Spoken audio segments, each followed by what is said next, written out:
Welcome to स्टेनोश्री। यहाँ आपको 80 शब्द प्रति मिनट के हिंदी डिक्टेशन बोले जाते हैं, जो आपके आने वाले एग्जाम्स स्टेनो 333 और 1224 के लिए बहुत ही महत्वपूर्ण है। डिक्टेशन पाने के लिए हमारे चैनल को सब्सक्राइब करिए, बेल आइकन को ओपन करिए, जिससे हम जब भी डिक्टेशन अपलोड करें तो आपको नोटिफिकेशन मिल जाए। डिक्टेशन अच्छी लगे तो उसे ज़रूर लाइक करिए, आपके लाइक से हमें उत्साह मिलता है।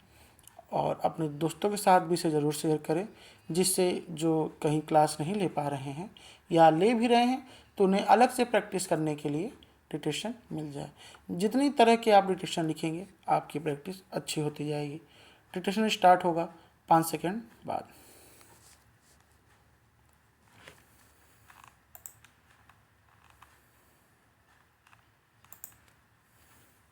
Start. Bangladesh nationalist party BNP के 2/3 बहुमत हासिल करने के बाद तारिक रहमान ने प्रधानमंत्री की शपथ लेकर सत्ता की बागडोर संभाल ली है। पिछले 18 महीने के गतिरोध के बाद बांग्लादेश के राजनीतिक स्थायित्व के लिहाज से इसे एक सकारात्मक संकेत माना जा सकता है।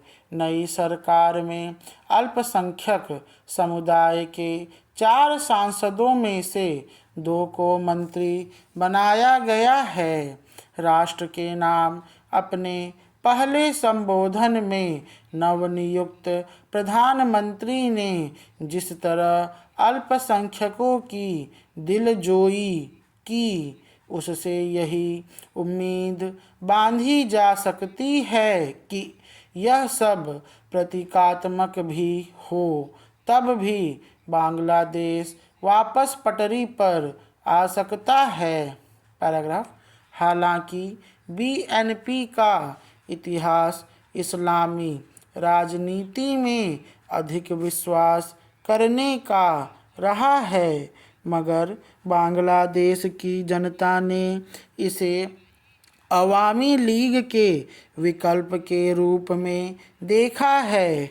अतः नई सरकार के सामने चुनौतियां ज़्यादा हैं। बंगाली संस्कृति की मुख्य पक्षधर पार्टी अवामी लीग को इस चुनाव में हिस्सा नहीं लेने दिया गया।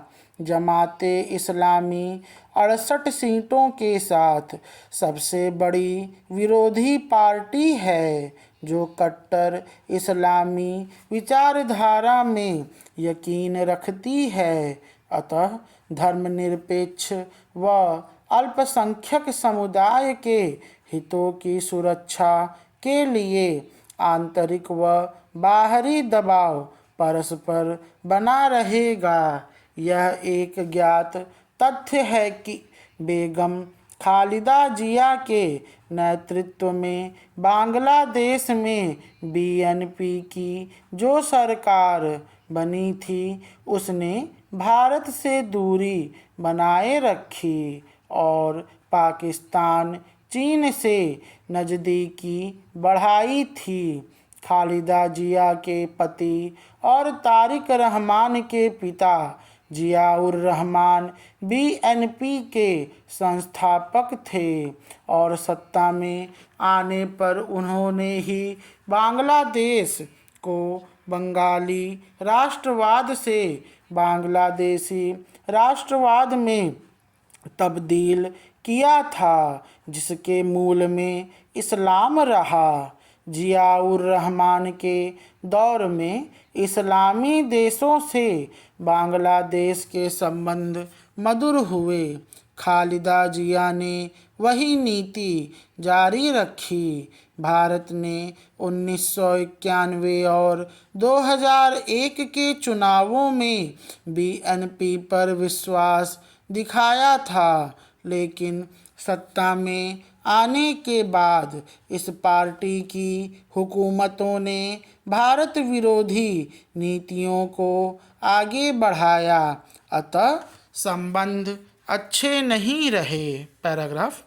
हालांकि बांग्लादेश में चुनाव की घोषणा के बाद ढाका लौटे तारिक रहमान ने अपनी शुरुआती टिप्पणियों में जो कुछ कहा उसका अर्थ यह था कि वह बीएनपी की पहले की नीतियों में बदलाव करेंगे तथा इस्लामी राष्ट्रवाद की जगह सहिष्णुता और उदारवाद को तरजीह देंगे। लेकिन बीएनपी के इतिहास को देखते हुए इस पर बहुत भरोसा करना मुश्किल है। वैसे भी उसके सामने बहुत सारी चुनौतियां हैं। पहली बात तो यह कि नई सरकार पर जुलाई चार्टर को, जिसे जमात समर्थित यूनुस सरकार ने बनाया था, लागू करने का भीषण दबाव है। जमात बांग्लादेश का सबसे बड़ा विपक्षी दल है। एनसीपी के साथ वह शपथ ग्रहण समारोह का बहिष्कार करके अपना रुख जगजाहिर कर चुका है। स्टॉप। ये डिक्टेशन 434 शब्द की थी, जो कि 80 शब्द प्रति मिनट की स्पीड से बोली गई, जो कि 82 तक जा गई है। डिक्टेशन लिखने के बाद उसे एक बार पढ़िए। अगर कहीं गलती आपको लगती है या आपसे जो सब छूटता है उसे एक कॉपी में लिख के उसके शॉर्ट हैंड बनाइए और डिक्टेशन दोबारा लिखिए। जो जो शब्द आपके छूट रहे हो या न पढ़ पा रहे हो उनकी डिक्टेशन शॉर्ट हैंड दोबारा लिखिए और फिर डिक्टेशन को रिपीट करिए, जिससे आपकी प्रैक्टिस और स्पीड दोनों बढ़े। धन्यवाद।